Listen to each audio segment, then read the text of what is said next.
Last వీడియోలో నేను నా ఈవినింగ్ షిఫ్ట్ గురించి చెప్పాను. ఈ రోజు నేను నా మార్నింగ్ షిఫ్ట్ గురించి చెప్తాను. నా మార్నింగ్ డ్యూటీ మార్నింగ్ 6:30కి అయితే స్టార్ట్ అవుతుంది.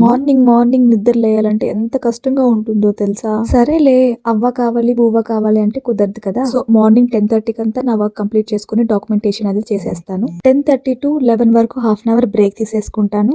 నా వర్కింగ్ అవర్స్ ఏమో 8 అవర్స్. సో దాంట్లో హాఫ్ అన్ అవర్ బ్రేక్ పోను 7.5 అవర్స్ అనేది నా వర్కింగ్ అవర్స్. సో వీక్లో కంపల్సరీ 5 days వర్క్ ఉంటుంది, 2 days అనేది కంపల్సరీ లీవ్ ఉంటుంది. అలా చూస్తే మనకు మంత్కి టోటల్ 9 ఆఫ్స్ అనేవి వస్తాయి. మా నర్సెస్ రూమ్ లో ఇలా చాక్లెట్స్ కానీ బిస్కెట్స్ కానీ ఎవ్రీడే అనేది ఉంటుంది. నా వర్క్ ఏమో 2:48కి అయిపోతుంది. నా వర్క్ ప్లేస్ నుంచి బస్ స్టాప్ కి హార్డ్లీ ఒక 5 minutes ఉంటుంది. సో బస్ వచ్చేదాకా వెయిట్ చేసి ఎక్కేసి నా స్టాప్ లో నేను దిగేశాను. మార్నింగ్ నుంచి స్నో అనేది పడుతుంది. ఇప్పుడు చూసారా ఈ వ్యూ?